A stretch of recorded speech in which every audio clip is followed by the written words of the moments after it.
Hey everyone, all of you, a very good morning. Today is a very special day. My Kana's birthday.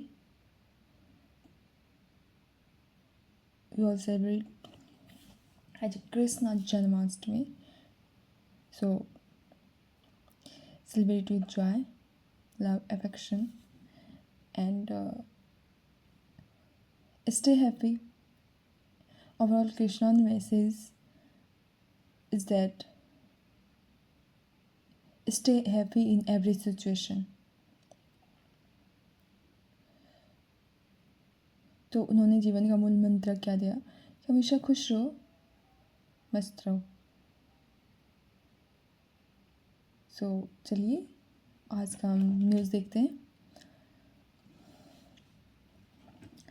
पहला है Pacific Islands Forum leaders Meeting. 3-4 topic है, मुश्किल से एक एक करके हम देखते हैं. So let's start. तो Pacific Islands Forum leaders Meeting, तो हमको ये देखना होगा कि ये कितना नंबर का मीटिंग है.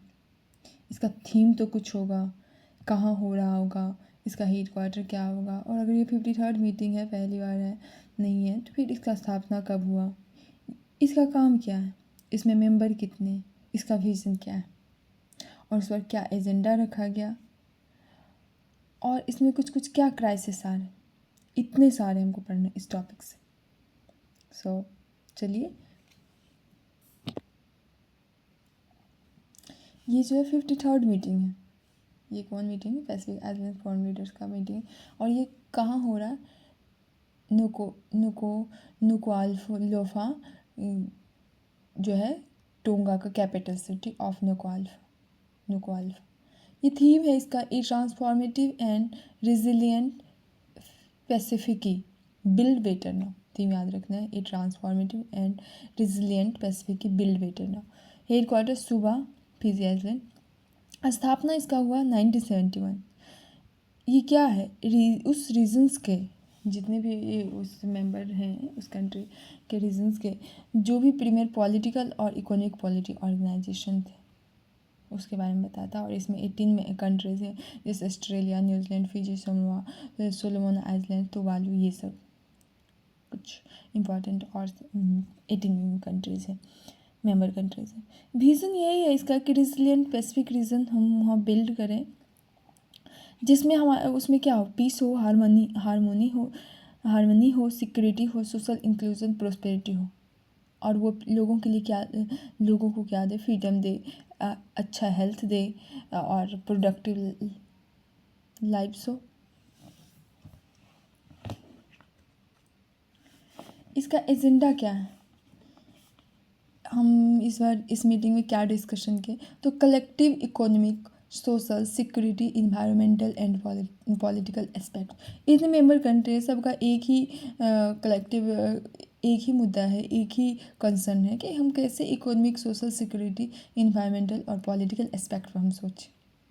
इकोनॉमिक तरफ क्या हो रहा है हम उसमें ध्यान दें, सोशल में ध्यान दें, सिक्योरिटी हमको क्या करें, इन्वायरमेंट में क्या हमको स्टेप लेना होगा, और पॉलिटिकल एस्पेक्ट को भी देखना होगा. इसके कुछ क्राइसिस जैसे क्या कि हैं क्लाइमेट चेंज. ऐसा क्लाइमेट चेंज भी इसके लिए बहुत एक क्राइसिस होने वाला है कि ऐसा प्रिडिक्ट किया जाए. तुवालू इसका तुवालू जो है लगभग अगले 30 साल आते आते ओशन, जैसे जैसे ओशन बढ़ रहा है वो जो पूरा तरह से सबमर्ज हो जाएगा वाटर में, है ना. Almost entire swallowed bye rising oceans with in next years. बहुत सारे राइवलरी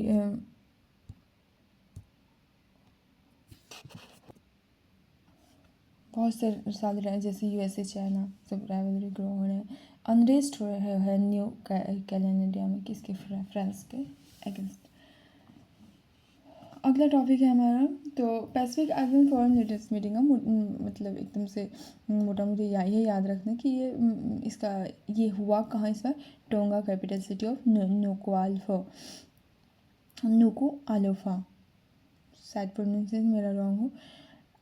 हेडक्वार्टर इसका सूबा फिजी आइलैंड है। स्थापना 1971 में हुआ और मेंबर कंट्रीज कितने इसमें? 18 कंट्रीज। अगला टॉपिक हमारा ऑफेंसेस अंडर SC/ST लॉ। ये न्यूज़ में इसलिए आया है कि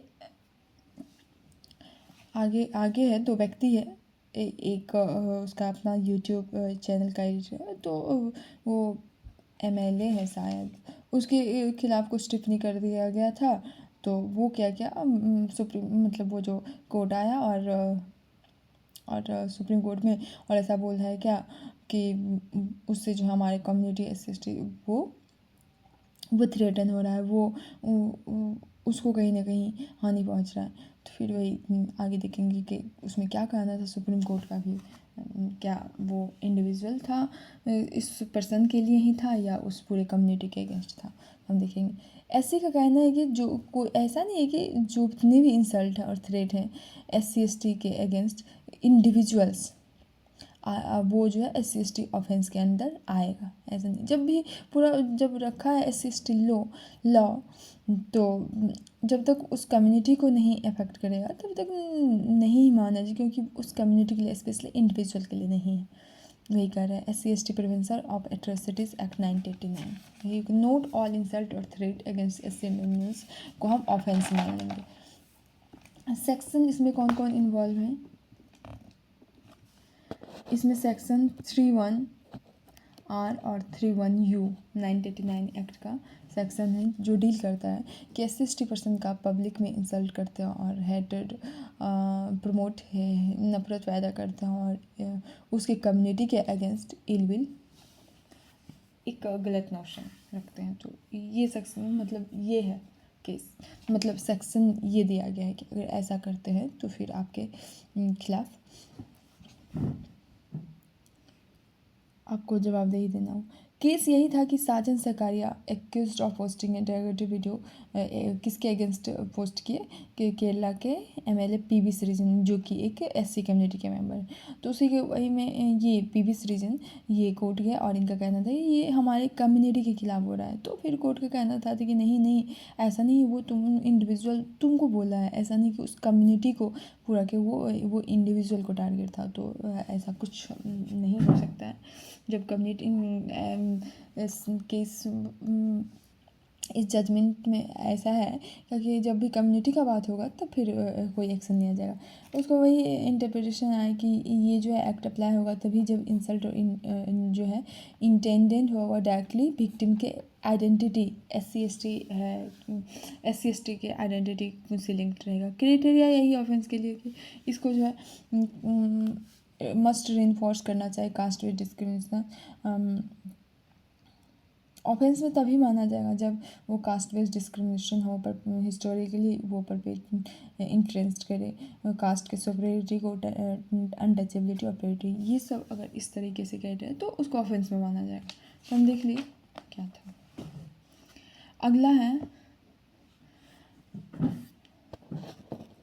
अगला टॉपिक हमारा Kaveri body 6 centres approval for environmental assessment. ऐसे ये जो है बहुत ही पुराना एक प्रोजेक्ट है और इसमें कर्नाटक का कावेरी नीरावरी निगम लिमिटेड जो है किस इन्वायरमेंट मिनिस्ट्री से अप्रूवल मांगा है कि आपको हमको ना इन्वायरमेंट का असेसमेंट करने के लिए मेकादतु प्रोजेक्ट के लिए आपको आप यस कीजिए, ग्रीन फ्लैग दीजिए। लेकिन ऐसे ये जो है बहुत ही उतना इस पर ध्यान नहीं जा रहा और इस तरीके से नहीं, बहुत ही ठंडे पड़ गया ये चीज़। तो हम देखेंगे ये मेकादतु प्रोजेक्ट क्या है, कैसे है। तो ये जो मल्टीपर्पज़ पर ये ड्रिंकिंग वाटर के लिए भी है, पावर के लिए भी है। उद्देश्य यही है इसका है कि एक बैलेंसिंग रिजर्वायर कावेरी रिवर पर हम बना सकें, कर्नाटक के कनकपना के नज़दीक। लोकेशन कहाँ है? कावेरी के कन्फ्लुएंस रिवर और उसके ट्रिब्यूटरी अर्कावती पर। बेनिफिट इसका वही है कि एग्रीकल्चर सपोर्ट देगा, फार्मर्स के लिए। वाटर सप्लाई, जिससे क्या है कि कर्नाटक और तमिलनाडु के फार्मर को वाटर अवेलेबिलिटी इंश्योर हो सके। वाटर रेगुलेशन, जिससे वाटर फ्लो को मैनेज किया जाएगा। और ड्रिंकिंग वाटर बेंगलुरु डिस्ट्रिक्ट को, कर्नाटक कैपिटल को प्रोवाइड किया जा सकेगा। तो ये था हमारा Kaveri body 6 centres approve environment assessment. इसमें मोटा मोटी याद रखना है कि मेकाहातु प्रोजेक्ट किससे रिलेटेड क्या है और ये कैसा प्रोजेक्ट, ठीक है, मल्टीपर्पज़ प्रोजेक्ट। एक हम देखें कावेरी वाटर डिस्प्यूट, ये भी देख लेते हैं। तो कावेरी वाटर डिस्प्यूट, और इसके लिए बाद फिर एक इस तरीके से अप्रूवल आया था कि 2 जून 2019 में कहा गया था कि इतनी कंट्री कि किस कंट्री, मतलब किस स्टेट को, सॉरी कंट्री बोलती मैं, किस स्टेट को कितना शेयर दिया जाए। तो बस ये कावेरी वाटर, खास करके वनडे एग्जाम में कभी कभी पूछ लिया जाता है ये कावेरी वाटर डिस्प्यूट में कौन कौन स्टेट रिलेटेड है, क्या है। तो तमिलनाडु, कर्नाटक, केरला और पुडुचेरी याद रखना है।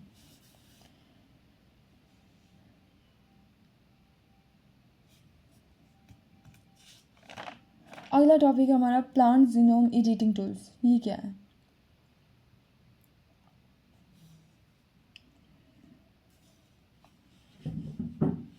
एक हमारा था क्रिस्पर, एक एडिटिंग टूल था जिसे किसी भी ऑर्गेनिज्म के जीनोम को लेके आप फिर ट्रेड और उसके अनवांटेड चीज़ को, वंश को हटा सकते हैं, जो भी बेनिफिशियल है उसको इंट्रोड्यूस कर सकते हैं। लेकिन एक और कहा गया है कि ये प्लांट में ये जो है साइज़ का इशू हो सकता है, या उसमें ऐसा वो प्रिसाइजली नहीं कर सकता है। तो इसके लिए लाया गया है ISDRA2TZPB।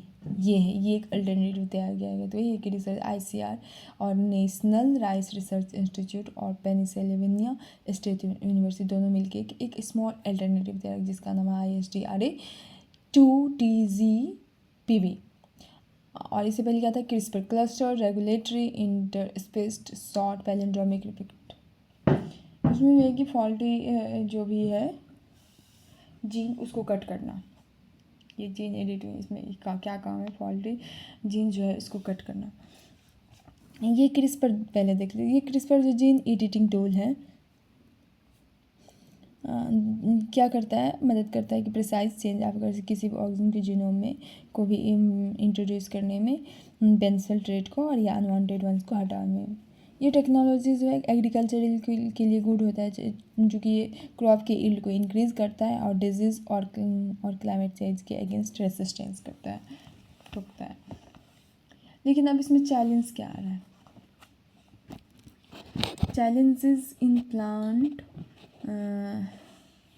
Gene editing. चैलेंज इसलिए आ रहा है कि साइज इशू है। क्रिस्पर जो प्रोटीन यूज़ करता है CS9 और CS12, याद रखना है, DNA को टारगेट करने के लिए। लेकिन ये जो है टू लार्ज हो जाता है प्लांट सेल के लिए, प्लांट सेल पे इफेक्टिवली वर्क करेगा, इसके लिए बहुत ही बड़ा हो जाता है, टू लार्ज हो जाता है। तो इसीलिए हम इसको अल्टरनेटिव के रूप में साइंटिस्ट में रिसर्चर जो ICR नैनो रिसर्च इंस्टीट्यूट और पेनिसिल्वेनिया स्टेट दोनों मिलकर अल्टरनेटिव तैयार किया, जिसका नाम ISDRA2TZPB। ये क्या है? एक स्पेशलाइज्ड प्रोटीन है और 400 एमिनो एसिड से बना होता है, और ये बैक्टीरियम डीनोकोकस रेडियोडोरनस से आता है। किस बैक्टीरियम से ये आता है? तो बैक्टीरियम डीनोकोकस रेडियोडोरनस। और ये जो है DNA को प्रिसाइजली कट करेगा। ये एक बहुत ही स्मॉलर अल्टरनेटिव है CS9 और CS12 का। और ये जो है CS9 और CS12 के साइज से हाफ है, और ये प्लांट सेल के लिए बेटर सुटेबल होगा। तो इसीलिए इस अल्टरनेटिव को तैयार किया गया है। फीचर्स क्या है इसका? ISDRA2TZPB RNA गाइडेड होगा, ये TZPB फैमिली का पार्ट होगा, मेडिसिन के लिए पोटेंशियल होगा।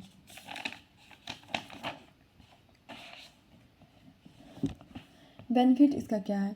Enhanced crop resilience and yield, crop के रेजिलियंस और यील्ड में इन्हांस करेगा। डिजीज़ इसमें क्या करेगा? तो डिजीज़ को रोकेगा, पेस्ट को रोकेगा, पेस्ट रेसिस्टेंस क्रॉप के लिए, क्रॉप के बीमारी को रोकेगा, उसके कीड़े मकोड़े को रोकेगा। न्यूट्रिशनल इम्प्रूवमेंट क्या होगा कि ये जो है एंटी न्यूट्रिएंट्स को कम करेगा, न्यूट्रिएंट कंटेंट को बढ़ाएगा। क्रॉप क्वालिटी और सेफ्टी को भी ध्यान रखेगा, जिसमें उसके टेस्ट को इम्प्रूव करना है, उसके एलर्जेन को घटाना है। तो ये था हमारा प्लांट्स इन इरिटेंट टूल्स। देखिए अगला हमारा टॉपिक रेल फोर्स 1। अभी न्यूज़ में हम देख ही रहे थे कि मोदी जी यूक्रेन दौरे मोदी जी जो है पोलैंड से यूक्रेन जो गए हैं दौरे पे।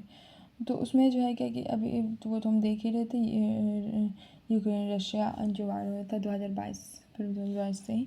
तो उस वजह से यूक्रेन का जो एयर स्पेस जो है उस क्लोज है, तो वो नहीं, तो उसके लिए क्या बड़े बड़े लीडर्स और दूसरे कंट्रीज़ के पीएम से भी वो भी बाई ट्रेन, वहाँ का गवर्नमेंट जो है ट्रेन चलाती है, तो बाई ट्रेन वो लोग ट्रैवल करते और जाते हैं। और पहली बार जो बाइडेन जो है 2023 में ट्रेन विजिट किए थे यूक्रेन ट्रेन से, वो अपने इसके पीछे भी इसका रेल फोर्स 1 इसलिए नाम रखा गया कि जो बाइडेन जो अपने एयर फोर्स 1 उसका एयरक्राफ्ट का नाम है, उससे नहीं जाके ये किससे गए थे, रेल से गए थे। तो तभी से वो जो बाइडेन के बाद यूक्रेन दौरे के बाद जो तभी इसका नाम रेल फोर्स 1 नाम रखा गया उसी चीज़ से। ये क्या है, यूक्रेन निंजा स्टिया ऑपरेट करता है बहुत सारे लीडर्स के द्वारा पर, यूएस के प्रेसिडेंट और फ्रांस के प्रेसिडेंट के द्वारा यूज़ किया गया है। और इस ट्रेन को लग्जरियस ट्रेन, इस ट्रेन में जो लग्जरियस इंटीरियर है उस लिए भी बहुत ही ज़्यादा ये कंफर्टेबल होता है और बहुत ही लग्जरियस है। सिंबलिज्म है ये जो है दिखाता है रेजिलियंस और एडेप्टेबिलिटी ऑफ यूक्रेन को के रेलवे नेटवर्क को। इस समय अभी ऑनगोइंग फ्लाइट कॉन्फ्लिक्ट चल रहा है, तो फिर भी ये वहाँ के रेजिलियंस और यूक्रेन के रेलवे नेटवर्क को के एडेप्टेबिलिटी को दिखाता है। और ये जो है रेल फोर्स 1 ये जो है आयरन डिप्लोमेसी का सिंबल बन गया। याद रखना आयरन डिप्लोमेसी का सिंबलिज्म क्या बन गया है, रेल फोर्स 1। तो हम 3-4 टॉपिक पर plants in irritant tools, rail force 1 और कावेरी रिवर के बारे में देखे। और एक दो था पैसिफिक आइलैंड्स फोरम मीटिंग और SC/ST के अंदर जो है ऑफेंस क्या है। तो यही 3-4 टॉपिक हम देखे हैं। तो चलिए आज के लिए बस इतना ही। See you next video. Thank you.